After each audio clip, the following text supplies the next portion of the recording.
Bhari Show. I'm Kiara, a DJ and a music producer from the city Surat.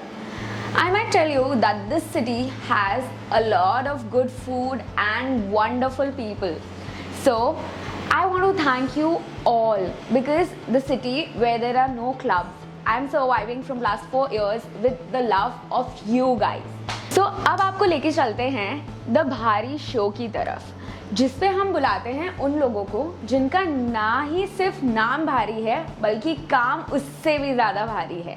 तो आज के जो हमारे गेस्ट हैं वो भी कुछ ऐसे ही हैं जिनका सिर्फ नाम नहीं बल्कि काम उससे भी ज़्यादा भारी है, और हम उनसे बहुत सारी बातें करने वाले हैं क्योंकि वो तो बहुत ही ज़रूरी है।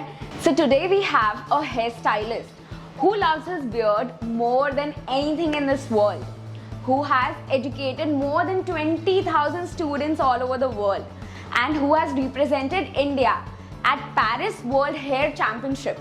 Here we have a man who is hairstylist by profession, engineer by the force, MBA by hobby, and a great father and a husband by choice. So here we welcome Abhijit Dabkara.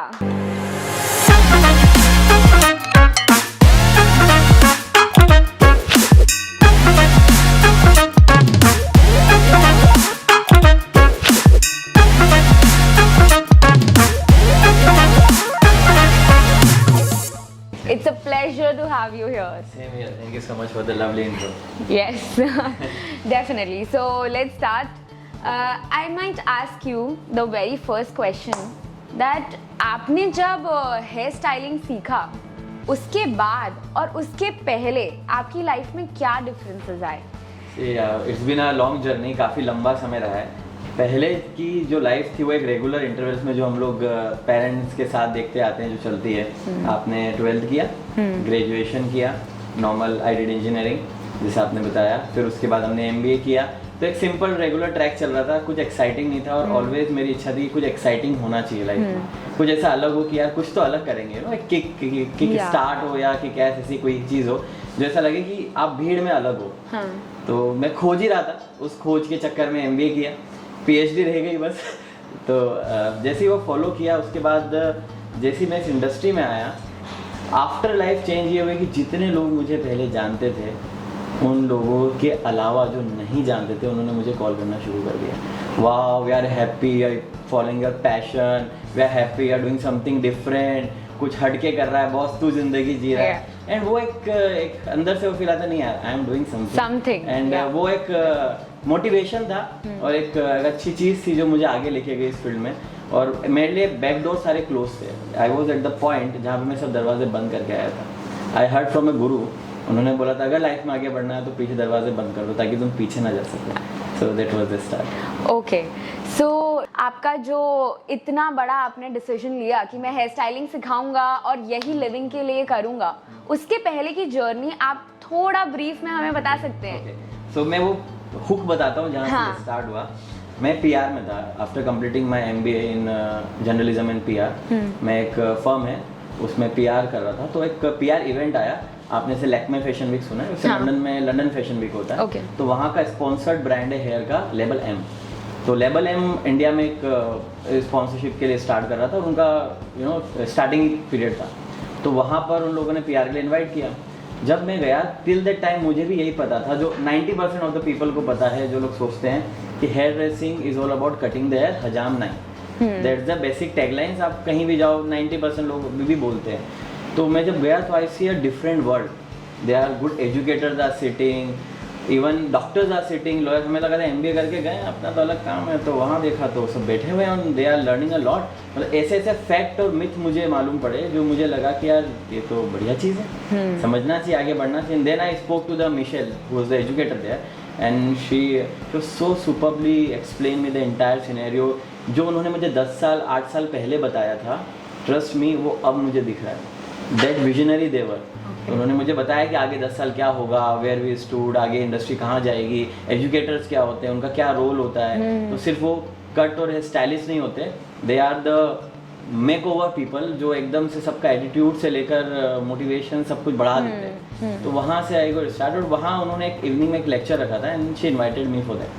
तो मैं बोला ठीक है चले जाते हैं. And then I went and then everything is history. मतलब good spirited journey आपकी रही है। Exactly. ठीक है, तो आपको ये इंडस्ट्री में अभी 7+ इयर्स हो गए हैं, राइट? कुछ ऐसे डिफिकल्ट टाइम्स आए होंगे या स्टार्टिंग में जब आपने किया होगा? डेफिनेटली हर बिजनेस, हर प्रोफेशन में ऐसा टाइम आता है जब हमें ऐसा लगता है कि यार अब नहीं और हो पाएगा, या आगे कैसे मैं इसको पॉजिटिवली देखूं। तो वो डिफिकल्ट फेज जो था, क्या थोड़ा आप उस बारे में बता सकते हैं? सी एक हमारे माइंड में ना शुरू से एजुकेशन सिस्टम में बिल्ड किया जाता है कि आपने 12th कर ली तो आपको इतना मिलेगा, हाँ। आपने इंजीनियरिंग कर ली तो इतना मिलेगा, MBA कर लिया तो कुछ नहीं है, 10 लाख का पैकेज तो मिलेगा। उसके बाद जब आप किसी पैशन को फॉलो करते हो ना, तो सबसे पहले आपको इन चीज़ों के साथ लड़ना पड़ता है, जहाँ पे आपको फिनेंशियल स्टेबिलिटी देखनी होती है, जहाँ पे आपको लोगों को समझाना पड़ता है as a Indian we are uprooted, क्या लोग क्या कहेंगे, और उसके कारण आप काफ़ी ज़्यादा कई बार डिमोटिवेट हो जाते हो, अपने इनर शेल से पूछने लगते हो कि यार क्या मैं सही राह पे हूँ, सही कर रहा हूँ, क्योंकि सब कुछ बंद कर दिया, सब कुछ छोड़ दिया। In mid I work for Infosys also, short period 1-2 months only, फिर I resign.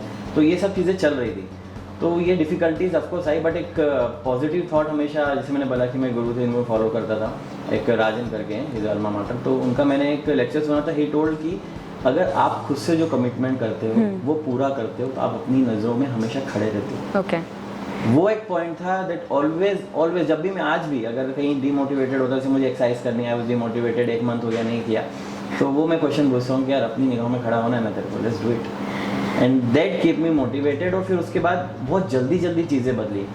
I am right now at the place जहाँ पे लोग 15-15, 20-20 साल के करियर के बाद पहुँचते हैं, जस्ट बिकॉज डे नाइट मैंने वो करना शुरू किया। जैसे मैंने बताया, पीछे कुछ खोलना नहीं रखा, एवरीथिंग क्लोज, अब पीछे नहीं जाना है, अभी आगे ही जाना है और इसी फील्ड में करना है। सो इसीलिए कहते हैं कि एक्सपीरियंस ईयर्स पे मैटर नहीं करता है। एग्जैक्टली बहुत मैटर, क्योंकि 24 आवर्स सबके पास होते हैं, बट कौन कैसे यूटिलाइज करता है वो मैटर करता है। अगले क्वेश्चन की तरफ जाते हैं। तो जैसे हम 4 लोगों के बीच बैठते हैं, सब कहते हैं कि 4 लोग क्या बोलेंगे, तो आज से 7 साल पहले जब आपने ये प्रोफेशन सिलेक्ट किया तो आपको ये नहीं लगा कि 4 लोग क्या कहेंगे? बिकॉज बीइंग अ डॉक्टर, चलो आज मैं डॉक्टर हूँ ना, मतलब वाइट कॉलर जॉब लोग कंसिडर करते हैं। सीए को एक अलग सेक्टर दे दी कि हाँ ठीक है चलो, पेरेंट्स बोलते चलो तुम सीए कर लो, सीएस कर लो, एमबीए कर लो। तो उस टाइम पे आपको कैसा लगा जब मतलब आपने वो चीज़ कैसे टैकल की लोगों की, उन 4 लोगों की, कि भाई हम तो नाई बनने जा रहे हैं? बोला होगा काफ़ी लोगों ने। कभी भी किसी से इंट्रोडक्शन होता है, किसी को अगर हम अपना प्रोफेशन बताते हैं, आपसे बात कर रहे हैं, आप क्या करते हैं, मैं क्या कर रहा हूँ, तो आई ऑलवेज टेल देम कि you know I am a stylist. तो स्टाइलिस्ट उनको एक बार समझ में नहीं आता, और बीइंग एन एजुकेटर तो और समझ में आता है। अगर आप एजुकेटर बोलते हो तो समवन थॉट कि आप कुछ पढ़ा रहे हो, टीचर, अच्छा टीचर हो, किस चीज़ के टीचर हो? आप बालों के टीचर हो, बाल में क्या साइंस है, उसमें क्या होता है? तो ये एक्सप्लेन करने में मुझे बहुत टाइम लगा। फिर लेमन एक लैंग्वेज निकाल, अच्छा हजाम करते हैं, अच्छा बाल काटते हैं, तो वो समझाना बहुत मुश्किल हो जाता है, क्योंकि इसको आज भी बहुत माइनॉरिटी के रूप में देखा जाता है। अगर आप even I talk with about my wife, जब मैं उनके साथ रिलेशनशिप में था तो उन्होंने कभी किसी को स्टाइलिस्ट बताना यू नो अप्रोप्रिएट नहीं समझा। समवेयर शी थॉट कि यार स्टाइलिस्ट क्या बोलूँ, मेरी फ्रेंड्स का हस्बैंड ये है वो है, बट एक नॉलेज ऐसी चीज़ होती है ना जो सबके ऊपर होती है, हाँ, सर्वोपरि होती है। तो मैं उनसे हमेशा ही बोलता था कि इसमें कोई शर्म की बात नहीं है। एंड दैट्स व्हाई 6 महीने तक मैंने जॉब नहीं चूज़ किया as a educator, just to tell her कि स्टाइलिस्ट होता है। Okay, I didn't join, one day randomly she took the mail और फिर बोली व्हाई आर नॉट जॉइनिंग, ऐसा वैसा, that's a story. But stylist एक बहुत ही रेप्यूटेड, एक तरीके से आप कह सकते हो प्रोफेशन, एक पेशा है, जहाँ पे आप ना सिर्फ बाल काट रहे हो, जबकि आप किसी को एक ओवरऑल मेकओवर ऐसा दे रहे हो जो उसकी पूरी पर्सनालिटी को बदल रहा है। डेफिनेटली गॉड के बाद वी गॉट दिस टैलेंट। अगर आप कॉस्मेटिक सर्जन बोलो, चाहे आप स्टाइलिस्ट बोलो, they all come in beauty and wellness sector basically in broader sense. तो हम लोग हैं जो एक पर्सनालिटी को मेकओवर करते हैं। Wow, lovely. सो चलो, ये सब तो बहुत एकदम सीरियस बात हो गई स्टार्टिंग से। तो अब आप हमें ऐसी स्टोरी बताइए, ऐसी फ़नी स्टोरी जो आपके साथ हुई हो, इंसिडेंट कोई फ़नी हुआ हो जो आप सबके साथ शेयर करना चाहते हो।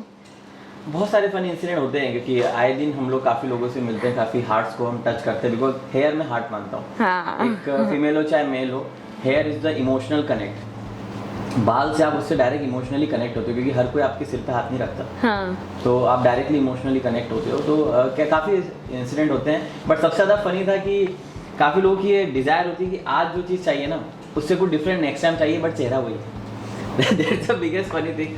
सबको कुछ नया चाहिए, सब इन्फ्लुएंस्ड है वेस्टर्नाइजेशन से, सबको ऐसा लुक चाहिए वैसा लुक चाहिए, हाँ. और उसके लिए करना कुछ नहीं है। सबको चाहिए कि आज हमें टॉम क्रूज वाला स्टाइल दे दीजिए, आज हमको बिल्कुल ब्रैड पिट वाला स्प्रे करके स्टाइल दे दीजिए, ऋतिक रोशन वाले बाल चाहिए हमें, फीमेल में दीपिका पादुकोण वाले कर्ल्स और कलर चाहिए, मगर केयर नहीं करनी, ध्यान नहीं रखना। So it happens every day.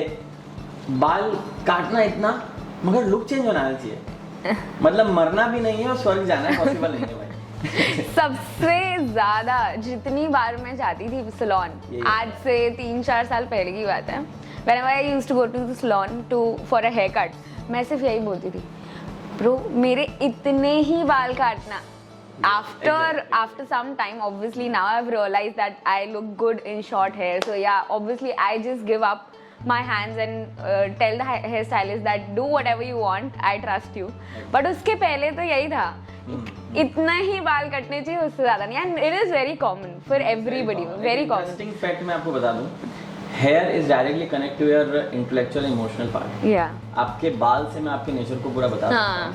It's just because I have done graphology also, मगर उसके अलावा भी हेयर का डायरेक्ट इमोशनल कनेक्ट होता है। अगर female going from longer to the shorter hair, it directly indicate she wants some bigger change in life. वो कुछ नया या कुछ बड़ा काम करने वाली या करने जा रही है, जिससे कि वो पहले या तो परेशान थी या डिप्रेस थी। डायरेक्ट कनेक्ट, तो बहुत इसका डायरेक्ट कनेक्शन। तो ऐसी कोई नॉलेज हमें भी दो। कभी ये बताओ, ऐसे और भी पॉइंट्स हैं, हम डिस्कस करेंगे। Okay. So let's move forward to the भारी गेम सेगमेंट, सच का सामना। आपको सब यहाँ से बोलना है, यहाँ से नहीं, ठीक है? हैम्पर आप वेट करिए, उससे भी ज्यादा बड़ा कुछ है। अच्छा, हाँ great. बिल्कुल। So let's start. इसमें कोई टाइम लिमिट नहीं है, ऐसा नहीं है कि आप 5 सेकेंड में बोलो या 6 सेकेंड में, सिर्फ सच बोलना है सब कुछ, ठीक है? What is the best compliment that you have received अभी तक? In sense of compliment can say that a proposal, okay, despite knowing that I am engaged, one of my client जो स्पेशली एनआरआई थी, वो एक service के लिए 5 घंटा बैठी, उसके ऊपर एक और सर्विस करवाई, नेक्स्ट डे आके एक और सर्विस करवाई जब मैं स्टाइलिस्ट था, और एट द एंड उसने मुझे बोला कि I know you are engaged और everything blah blah blah, but is there any scope if I propose you? And that was the moment. और मैं उनको सब बता रहा हूँ ना हमारी लव लाइफ की, मैं ऐसे दिव्या से मिला, उसने प्योरली इग्नोर किया, मुझे दिख रहा है, एंड एंड में उसने पूछ दिया कि मैं पूछूंगी दीपिका जी से। बिल्कुल ये she knows, but because now everything is clear, so she is good friend, दोनों की बुक्स में अच्छे से, and recently she is coming to India Navratri पे, हम मिलने। आपने आंसर क्या दिया उनको? मतलब like I was like blushing। अच्छा, आप भी नहीं, एक्सेप्ट तो मैं कर रहा हूँ। हाँ तो ठीक है, तो अच्छा लगता है ना, like we start blushing, यानी कि चलो कोई तो ऐसा बोल रहा है, and she appreciate because all this journey जो सारा करके यहाँ पे आया हो, ऐसा नहीं कि by force you are here, by passion यार, and she is loving that passion कि आप कोई तो follow कर रहा है। हाँ, तो that's why वो भी एक charm। हाँ, अच्छा। If you could change one thing about the industry, what would it be? It would be purely ethics। I strongly believe ethical चीज़ें जब तक नहीं होंगी ना इंडस्ट्री में, तब तक इस इंडस्ट्री में बहुत ज़्यादा ग्रोथ नहीं होगी। Already we are the biggest industry after IT sector, almost 1800 lakh crore का टर्नओवर है, जो अभी लेटेस्ट फिक्की की रिपोर्ट है उसके अकॉर्डिंग, क्योंकि मैंने कुछ दिन पहले देखी थी। बट एथिकल पॉइंट का मतलब यहाँ पे है कि जो काम आप कर रहे हो, जो डिलीवर आप कर रहे हो, उसके पीछे प्रॉपर एजुकेशन के साथ प्रोफेशनल कंसल्टेशन, जो कि आपको एक बेस्ट रिजल्ट की ओर लेके जाए। हाँ। ना कि मुझे एक ऐसी चीज बोलनी जो मेरा बिजनेस बढ़ा दे, भले ही जरूरी है कि नहीं। हाँ। तो एथिकल और वो एथिक्स आएगा एजुकेशन से, so they are both hand in hand. तो वो मेरे को बहुत है कि एक एजुकेशनल आपको एथिक्स, एग्जैक्टली मेरा मोटिव भी यही है। कोई मुझे पूछता है कि what is your main motive and goal, तो आई ऑलवेज से कि education education education. That's wonderful. So moving ahead, Yeah. what did you wish to be when you were a kid and why?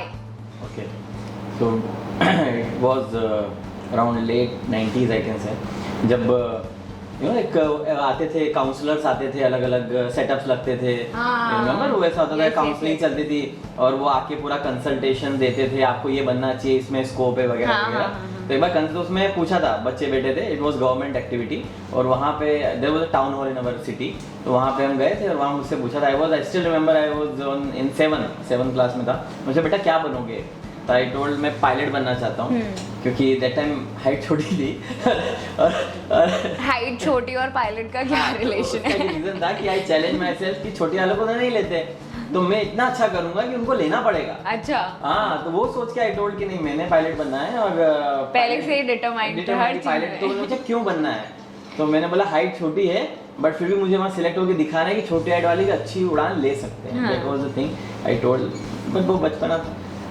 But हाँ कह सकते हैं कि जब थोड़ा school level पे आ गया after 12 I want to be sportsman already, I was playing state level lawn tennis, already मैं सिलेक्टेड भी था, बट ये रहता है कि सर्विस क्लास से और कुछ एजुकेशन करनी तो आई शिफ्टेड टू इंजीनियरिंग। तो वो ड्रीम अभी भी आपका पेंडिंग है? हाँ पेंडिंग है, बट स्टिल आई फील कि अगर रात के 12 बजे मुझे खेलने के लिए बुलाया तो मैं आ सकता हूँ।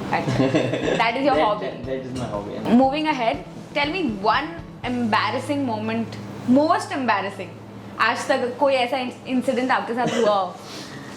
जब एम्बैरेसिंग की बात है, एक ही मोमेंट आता है मुझे याद इंडस्ट्री से रिलेटेड, जब अर्ली स्टेज थी इस इंडस्ट्री में, यू नो जब कट आप सीखते हो तो बड़ी चाम होती है ना कि आज मैंने बड़ा लुक चेंज कर देना है, ऐसा कर देना है कि आज फीमेल लुक खुश हो जाएगी, इतना खुश किया क्या कट किया है। There is a girl name Simran, pure Punjabi, full मतलब यहाँ बैठे तो नीचे जमीन पे बाल टच, इतने लंबे बाल। अच्छा।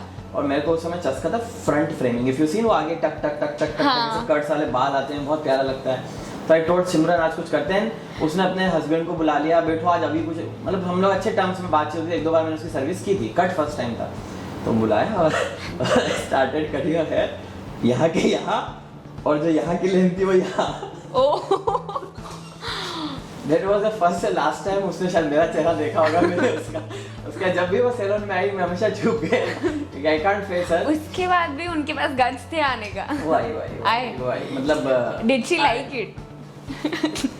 She complained about it, reaction was she started crying and I started crying, दोनों रो रहे। अब वो डांटे तो कैसे डांटे, I was small kid, मतलब इतना बियर्ड वेड नहीं था, तो वो मैनेजर को उसने बोला कि मैं को इतना बात है, बट समवेयर मतलब उसने कुछ बोला नहीं, हस्बैंड वाज लाफिंग हिलेरियसली, मतलब वो इतना हंसा है, वो बोला very good job boy, very good job, and ठीक है वो हो गया। तो आपने ऐसा कुछ अपने एम्बैरेसिंग, मतलब पूरा सैलून मुझे देख रहा है, दूसरी चेयर्स पे जो बैठे हैं क्लाइंट वो मुझे देख रहे हैं और वो रो रही है और मैं रो रहा हूँ। तो बाकी के क्लाइंट्स गए कि नहीं गए? मेरे पास तो कभी नहीं आए, बट फिर एक अच्छी चीज़ थी कि मैनेजर के पास एक और सीनियर स्टाइलिस्ट मेरे पास आया एंड हम पेंट्री में बैठे काफ़ी देर, मतलब that day I took the of और मुझे बाहर ले गए, समझाया and they supported me well. अगर उस दिन शायद सपोर्ट नहीं किया होता तो शायद मेरे को एक यू नो नेगेटिव इम्पैक्ट आ जाता है इस इंडस्ट्री को लेकर या चीज़ों को लेकर, बट पॉजिटिवली वो लगा कि नहीं इम्प्रूव करना है and that was the day. और आज का है कि उसके बाद कोई कट नहीं बिगड़ा मेरा। तो आपने कभी अपनी वाइफ के ऊपर हेयर स्टाइल्स बहुत सारे एक्सपेरिमेंट किए होंगे? That was the first thing, हम लोग फर्स्ट बिफोर मैरिज मिले थे and I took it to the hotel और वहाँ जाके उसके बाल काटे। क्या बात कर रहे हो? ऐसा नहीं, मैं अपने इंस्ट्रूमेंट्स लेके गया था मुंबई से फ्लाई करके जयपुर और वहाँ जाके मैंने उसके बाल काटे और उसको काटने के बाद सबने उससे पूछा यार कट कहाँ से करा? वाह, तो शायद was the first day. Good type of proposal. Yeah, good type of proposal. Okay, so moving towards the last question here. Okay. If you would have given $10 million right now, how would you spend it? 1 crore होते हैं, हाँ, है ना?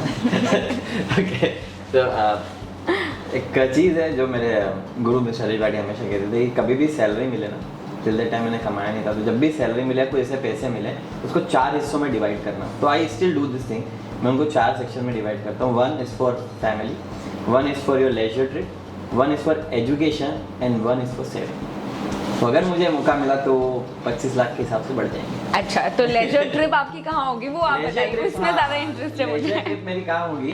सो first all I can say कि leisure trip of course family के साथ होगी, क्योंकि हमेशा कंप्लेन होती है कि हमेशा अकेले घुमाते हो, हमें कहीं नहीं ले जाते। तो probably we start with Bhutan से होते हुए to Europe and Paris fashion industry तो of course I been there, तो कुछ मेरे को ना जहाँ गए हैं वहाँ जाना बड़ा पसंद आता है दोबारा। रीजन बीइंग कि सब पता होता है ना कहाँ पे क्या क्या है, तो आप इजीली लोगों को एज अ गाइड समझा सकते हो, दिखा सकते हो। तो ऑब्वियसली कि वहाँ पे जाना पसंद करूँगा। And directly to Seychelles, so from Paris to Seychelles. Wow, so what about friends? Friends के साथ जाते हैं, मतलब उनके साथ तो एक नुक्कड़ की चाय भी काफी हो जाती है। अच्छा मतलब इतने लायक नहीं है पेरिस लेके जाएं। उनके साथ बोरा बोरा आइलैंड जाया जाएगा। अच्छा उनके साथ वहाँ जाया जाएगा। तो मतलब आपके बहुत ही रंगीन फ्रेंड्स थे और बहुत अच्छी मेमोरीज होगी उनके साथ। कुछ हैं जो क्लोज हैं, जो टिप्स पे हैं। हाँ। और वो जॉन सीना कहता है you can't see me, Yes. Like that, तो वैसा है। तो उनके साथ हम जरूर। So any kind of memories with friends that you have that you cherish and will always cherish? बिल्कुल है, हम कहते हैं ना कि आप जब प्रोफेशनल फील्ड में आते हो तो फिर फ्रेंड्स नहीं होते, it's always a colleague. Yeah. तो जो जनरली मेरे अच्छे क्लोज फ्रेंड्स हैं वो मेरे MBA टाइम के हैं, और हम लोग का एक नाम हुआ करते थे, हम ग्रास बोलते थे। It's GRASS, it's a 5 name.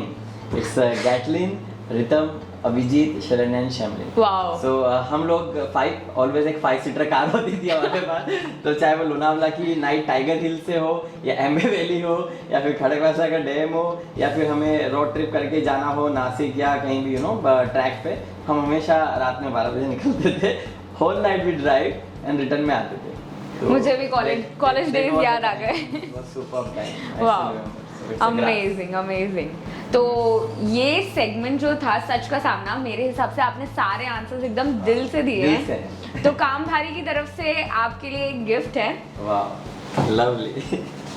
This is for you. Thank you so much काम भारी, thank you. Moving towards the end of this show, we have a few questions जो मैं दिल से specifically जानना चाहती हूँ कि how do you want to be remembered after you go? Okay, तो इसके पीछे एक स्टोरी है। कैसा है कि जब भी लोग मुझसे मिलते हैं ना, they become very friendly to me, मतलब बहुत जल्दी रिलेशंस बन जाते हैं। जब मैं अपने कॉलेज टाइम पे था तो एक बार एक की मदर, उसके ब्रदर सब आए हुए थे फैमिली, तो उससे ज़्यादा वो मुझसे अटैच हो गए, जहाँ घूमने जाना है, क्या है। तो वो हमेशा जब आंटी है ना, एक बात है, बेटा मैं हमेशा तुम्हें ना स्माइल में याद रखूँ, जब भी मैं किसी को हंसते देखूँ तुम्हारा चेहरा याद आएगा। Very jolly person. तो मुझे अच्छा लगता है। काफ़ी लोग बोलते हैं कि इफ़ यू आर अराउंड तो हंसी रहती है, खुश रहते हैं। तो I always be remembered as a smile. अच्छा, अपनी खुशी के नाम से जाना चाहिए, हंसे तो यार नाम याद आ जाना चाहिए। Wow, lovely. So and the very last question that I want to ask is, how do you define success in your industry? Success is something जो आप डे टू डे लाइफ में करते हो और आपको स्मॉल स्टेप्स में मिलती है। और इंडस्ट्री में खासकर हमारे लिए every day is a new day, every day we reboot ourselves. हर दिन अगर एक सिंगल क्लाइंट अगर आप ही हो, तो अगर आपको मैंने 20 बारी में से एक बार सर्विस भी खराब दी ना, तो you won't remember the 19 times, you remember the 1 time. तो every day if your client is satisfy, every day you are working your best, you are giving your best, वो एक सक्सेस है, एक स्मॉल माइलस्टोन है जो आपको आगे बढ़ाता चला जाएगा। And I always give this example to everyone जो इस इंडस्ट्री में मेरे साथ हैं, कि हर दिन भली कितनी प्रॉब्लम हो, कि आपका सर दुख रहा, आप किसी भी हो, जब भी आप मिरर के सामने जाओगे तो आपके स्माइलिंग फेस आपका सामने आना चाहिए, चाहे वो क्लाइंट देखे चाहे आप देखो। तो that will give you motivation, that will give you more confidence, और वो फिर टुवर्ड्स द सक्सेस आपको लीड करके लेके ही जाता है। Wow. It was lovely having you on this show, Abhijit ji. And so we are honored that you are here. And आज हम काम भारी का एक लॉन्च आपसे कराएंगे जो लॉन्च ऑफ द वीक होगा। And team, can you present the t-shirts that we have for this week? So you have to select a t-shirt which will be the launch of the entire week of Kam Bhari. Okay. So I have to select anyone? Yes. Okay, so then I will go the formula बचपन वाला, अक्कड़ बक्कड़ अच्छा। असली डब्बे पूरे। So okay, so मेरा favourite colour भी है। Wow. काम भारी।